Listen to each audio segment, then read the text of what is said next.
Okay, we're going to talk first of all about a couple things. We're heading into Electrochem unit, which is unit number 11, but we're going to talk about the end of year chemistry project, end of year schedule right here. It'll tell you when we're working on the project in class. Now, if you're a sophomore, these days you might not be here. Okay, the days we're working on it in class, so you'll have to work on it outside of class. But the day we start presenting is the 17th. We'll pull numbers the end of April, so you'll know what day you're presenting. Depends on how many groups we break up into here when we're presenting. Okay, let's go back out here. Back down to end of the year project. So you have this in front of you. It has the yellow sheet on the back. And you can probably see it a little bit better. But material science, this is a national science standard that we're doing right now with this project. Everything that we have in our world changed how it was used from the past to the present to in the future, how we're going to use it. For instance, when I was growing up, we used rotary phones. Anybody know what a rotary phone is? Yeah. You dial, yeah? And we had party lines. Do you know what a party line is?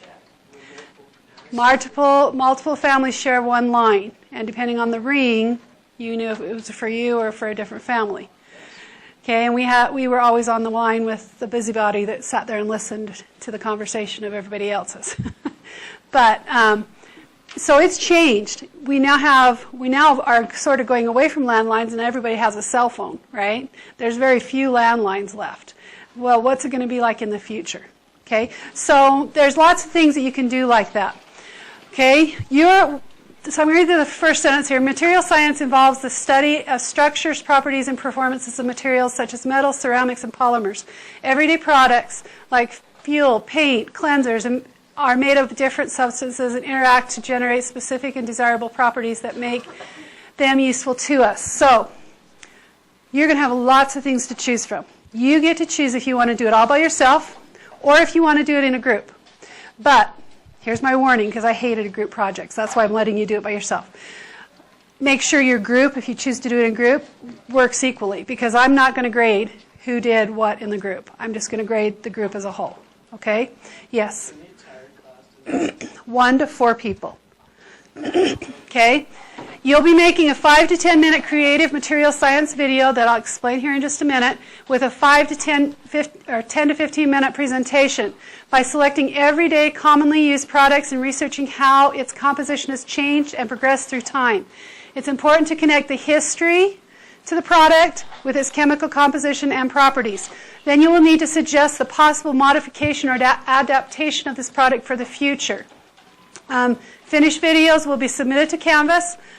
Each portion of the project is discussed in detail below. So, your project video guidelines. Now, I don't care if you use a video or if you take and make a comic strip kind of thing using Word or whatever you need to do. If this fits into another class and you can do 2 projects for one, great. Okay, so if you're in a media class and you need to do certain things, great.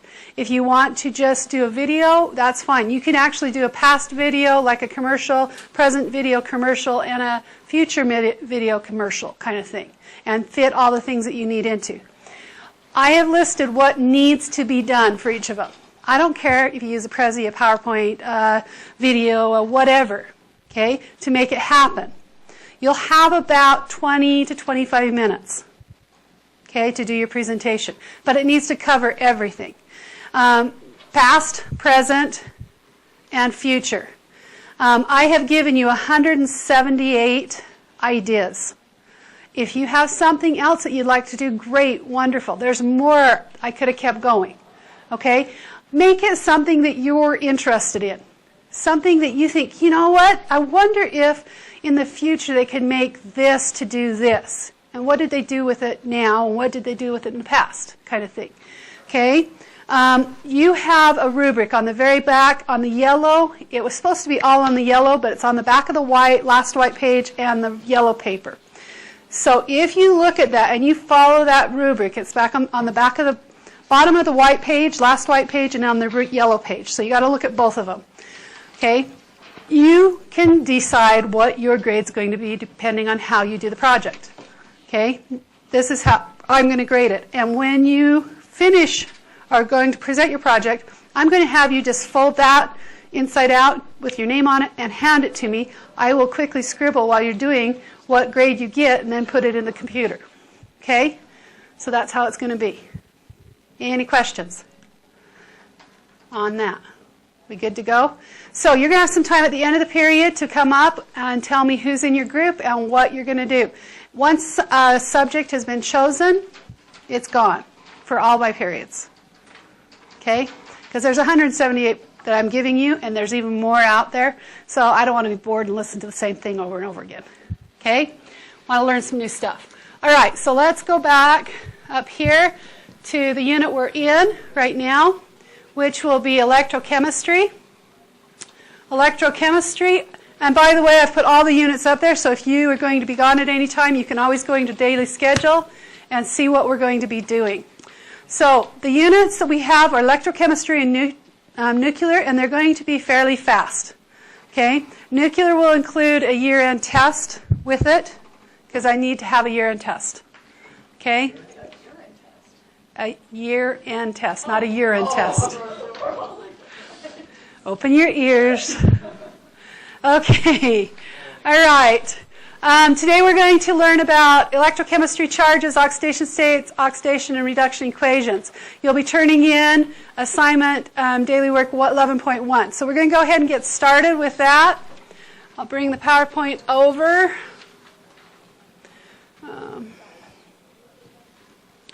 All right, so I like the end of chemistry. We're just going to be touching the tops of it because now we've learned all the basics of chemistry.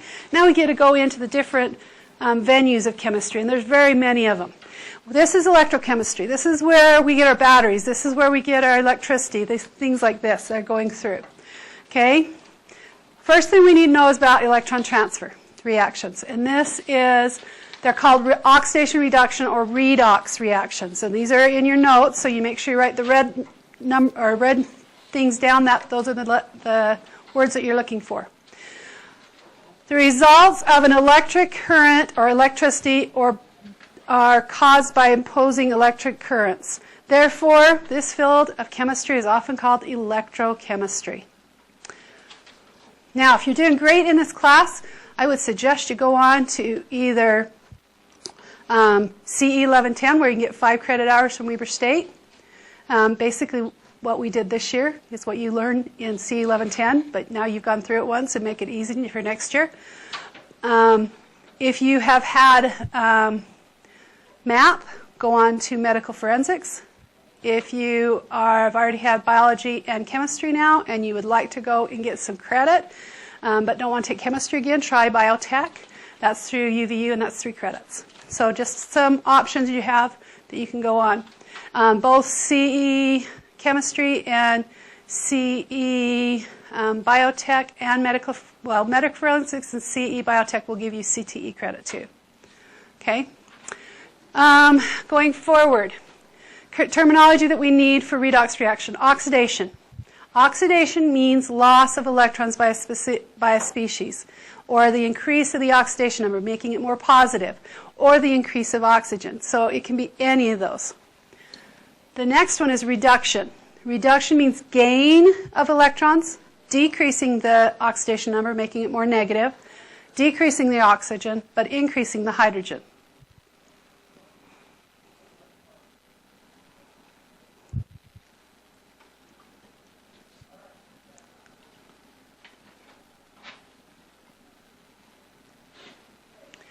Okay, so the first one is, he roared a little bit if you heard it. Leo the lion says grr. This is the one I like to use to help me remember this. What does this mean? Well, Leo, the dad, says grr when he sees his son. No, it means Leo is loss of electrons, is oxidation. Grr is gain of electrons. So Leo, I don't know how many of you used to be a sitcom where Leo was the angel that came. So I just think Leo, happy, positive. So he's losing those negative electrons and becoming positive. Oh, you're writing that in the box? Those are what goes in the box, yep. Gur is a gain of electrons, so it becomes those two boxes right by the lion. Okay? Gur, I'm gaining electrons, I'm gaining negative things, I'm growling. So that's how you remember it. Okay, we got them? This is not the only way that you can remember it. This is the way I like to remember it, but I'm going to give you another way to remember it. Whichever is easiest for you, use one of these acronyms to help you remember what each one of these are. So Leo, loss of electrons, oxidation. Gur, gain of electrons, reduction. Or use oil rig. Oil rig is oxidation is loss. It doesn't tell you what of, though, so you got to remember oxidation is loss of electrons. And reduction is gain of electrons.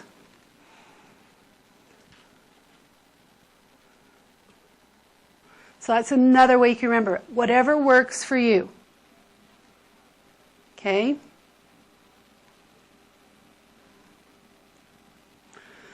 Now in this next section, I left it open. There's two parts, so you might want to divide it into half.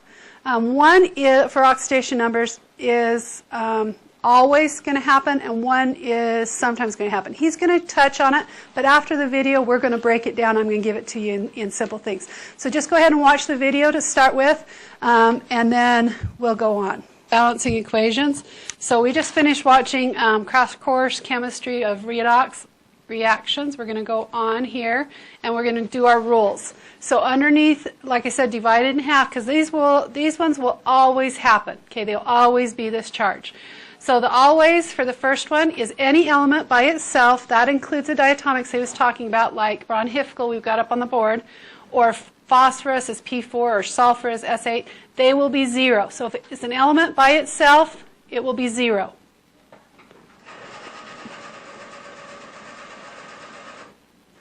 Second rule, any element in column 1, except for hydrogen, is +1 always. Column 2, beryllium's column, always +2. We've already done this. This was the rules, remember, when we were doing naming type 1? Okay. Remember the slide? Boron, aluminum, gallium +3, zinc +2, and silver +1. These are things we've already written, but these are our oxidation rules. So this should be on the written on the bottom of your page. Got it? Kai, you got it? Give you a few minutes to write this down. And then we'll go and add to that on the other side where we have some exceptions. So these ones don't have exceptions. They are always this. I guess this first one right here does, except hydrogen. But hydrogen sort of floats above column 1, so it really doesn't count there.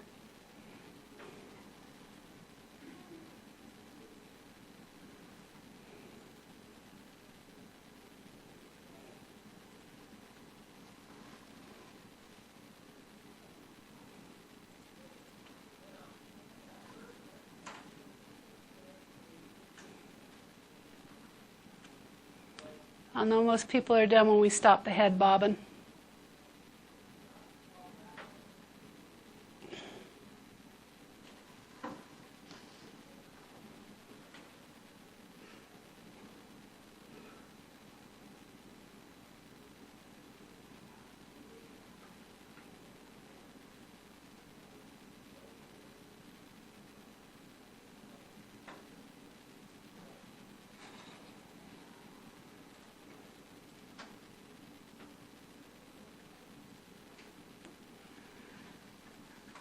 Okay, we have some exceptions to these rules, or some that have some exceptions. So remember column 1, column 2, the slide, and then any element by itself is 0. So +1, +2, 3, 2, 1.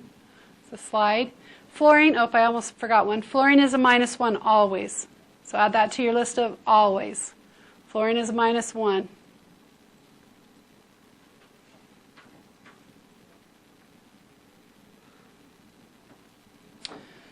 Okay, these are my exceptions. These are the ones that have exceptions. So, halogens, chlorine, bromine, and iodine will be -1 except when they're with oxygen or fluorine. then they'll be forced to be positive. Oxygen will be -2, except when it's a peroxide like H2O2, then it's a -1.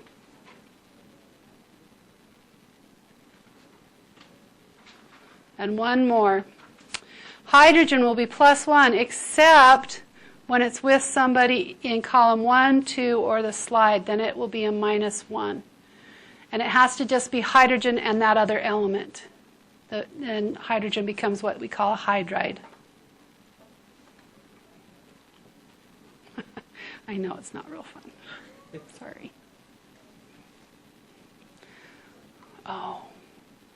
If you want to take a break, when you get to a point, we can start taking down that lap in the very back.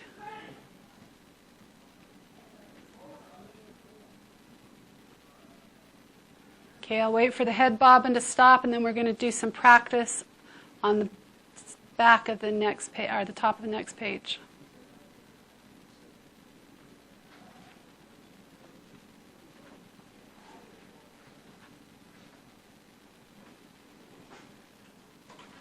So we're going to apply these rules to now figure out the oxidation states or charges of every element in a compound. Because not every element stays the same charges.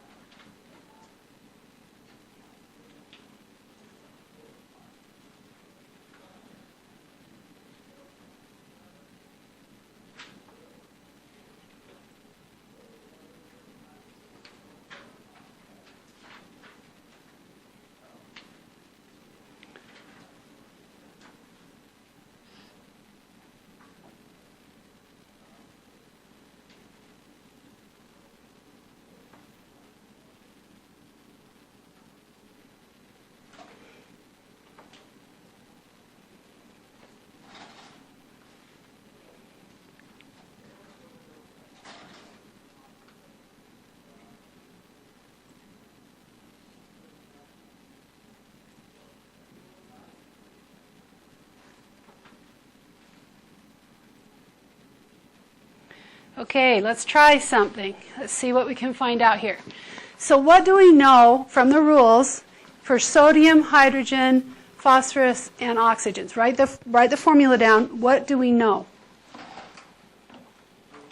from our rules? There's a blank space at the top there. We're going to put it right in that. What do we know from our rules? What charges or oxidation states do we know?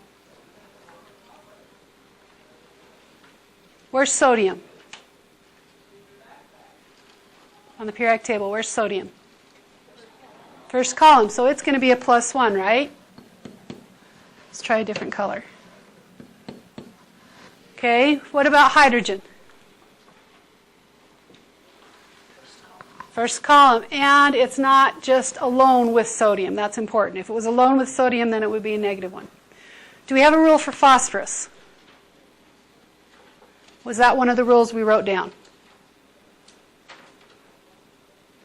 No, we don't have a rule for phosphorus. So that's going to be our X.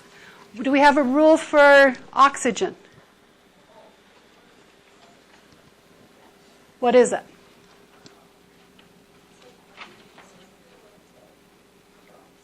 If it's a peroxide, it's a 1-, but this isn't a peroxide. 2-. So we've got that. So we know everyone but one of them, right? So we set up an equation. Okay? We take what we know. It wants to go forward. Come on. We take what we know and we say, okay, we have 2 +1s. We have 1 +1. We have 1 we don't know. And we have 4 -2s. And there was no overall charge, so it's equal to 0. Okay? Then we simplify down, because that's a lot of stuff. So we're going to simplify down and say, okay, 2 + 1 + x - 8 = 0. And we're going to simplify down again. 3 + x - 8 = 0. And simplify again. And we get x = 5. Okay, did everybody follow that? What? So that is phosphorus. So we can now say we know every single one of those charges. right? So we could just come up here and say, oh, it's not x anymore. This is plus 5. Okay, we're going to do 4 of these. So try and make enough room so you can get 4 of them in.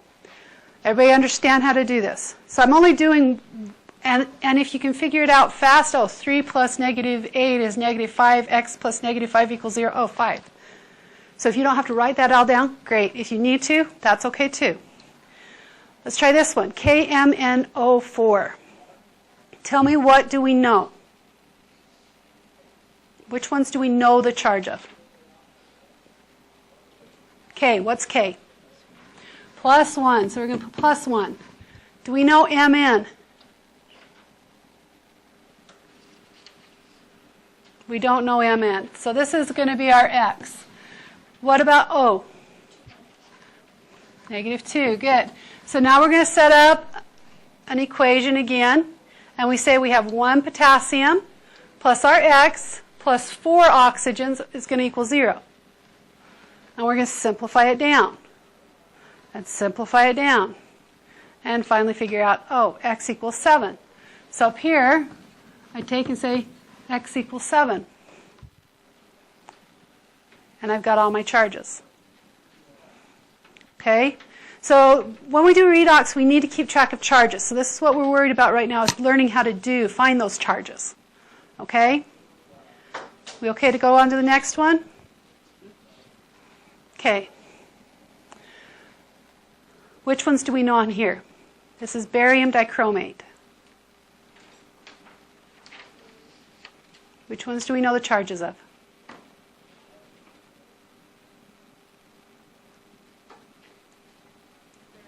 Barium, what's barium's charge? Plus 2, okay. What else do we know? Oxygen, that's a negative 2, right? Okay, so we're going to make our equation again and say, okay, I've got 1 barium at plus 2. I've got 2 that I don't know because I have 2 chromiums. I have 7 at a negative 2, which was my oxygen. I know it still equals 0. So simplifying down, 2 plus 2x minus 14, add the 2 and the negative 14, 2x minus 12 equals 0. Now I probably can stop right here because 2 times what number minus 12 equals 0? 6. So I could stop right there, or I could go down and I could keep going until I figured out, yeah, it is 6. So up here I'm going to put plus 6. And I can also list them one by one over here. Whoops, sorry. All right, I'm going to flip forward real fast because you can see it's not. Okay, SO4 minus 2 is your next one. I want you to see if you can figure out what it is. SO4 minus 2, because I forgot to have it come in slowly. So SO4 minus 2, see if you can figure it out. This time it's not equal to 0, it's equal to negative 2. SO4 with a minus 2 charge. So instead of the 0, it's equal to negative 2 now. So instead of setting it equal to 0, I now set it equal to negative 2. So if it has a charge, we're going to set it equal to that charge instead of just 0. See if you can do it.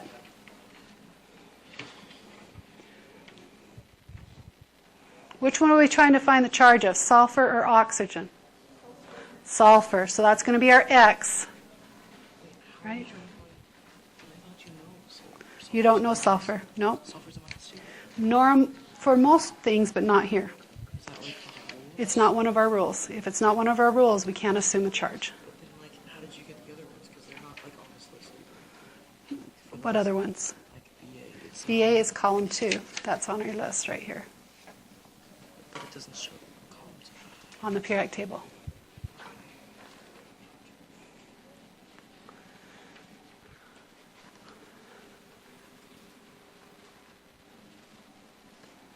Don't look up until you've got an answer.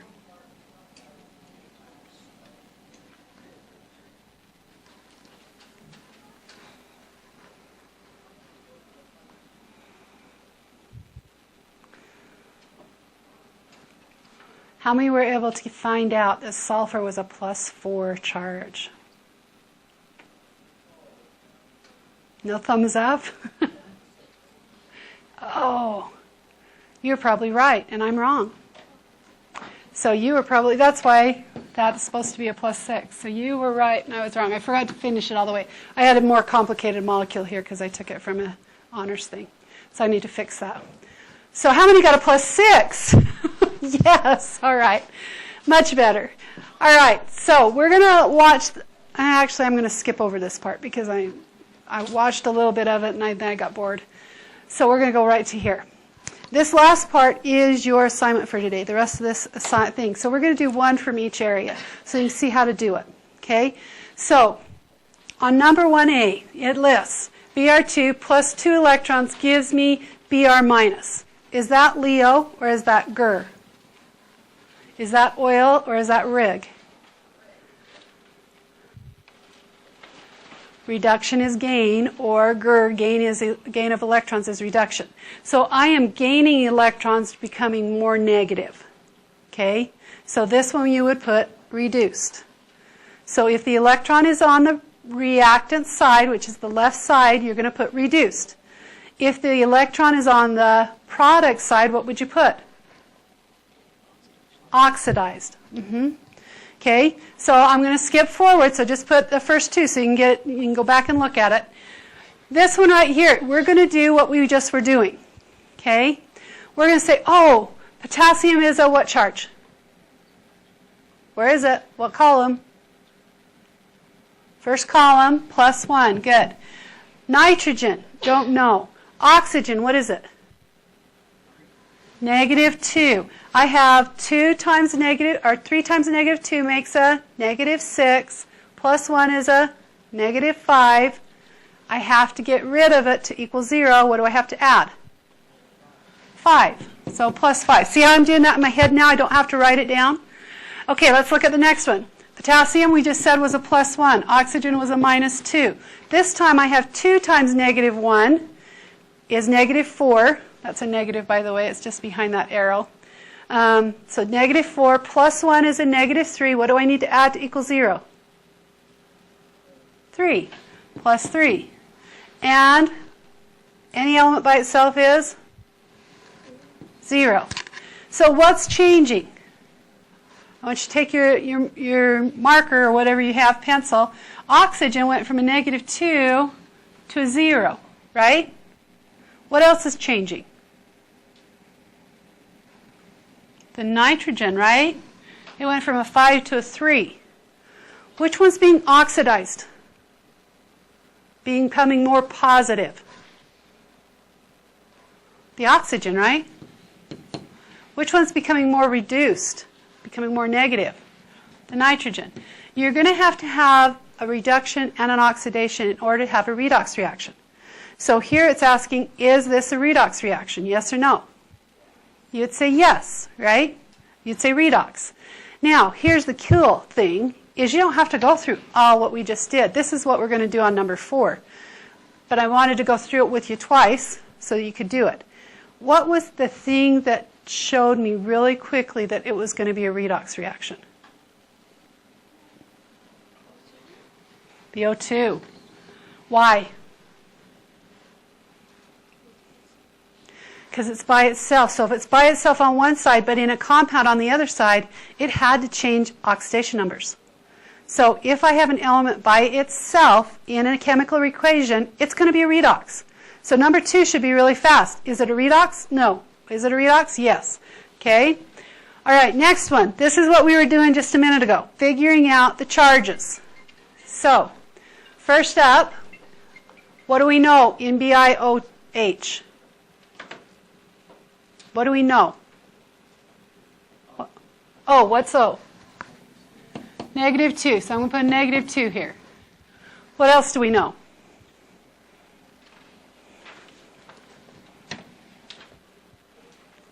Hydrogen. What's hydrogen? +1. +1. So I only don't know bismuth, right? And these two are in parentheses. So if I add those two together, that's going to give -1, right? Well, I have 3 -1s. So bismuth has to be a +3. Done. Hard, huh? Okay, let's do the next one. So you're going to do 3 like that. Now, number 4, what did I do about elements by themselves? Zeros. So that we are going to put these in on this one. You're going to have to write all this in. Okay, so what do I know about H and Cl? What's H? +1. So what does that make chlorine? -1, right? Because they have to add equals 0. Now, I do want you to connect hydrogen to hydrogen. What's happening? Oxidized or reduced? Oxidized. So I put OX, and I'd also put H where it says oxidized. Then I would connect the chlorine to the chlorine. What's happening here? Reduced. So I'm going to put red, meaning reduced, and I'm going to put Cl where the reduced is. So I want to see those numbers on there. I want to see it connected. Okay? All right. So the rest of the time is yours to finish this page and submit both the first and second page, and to come up with your partner, if you want partners, to tell me what you want to do for your project. Okay? So that now you have about a month to work on your project. Okay? Any questions before I turn time over to you? All right, time's over to you.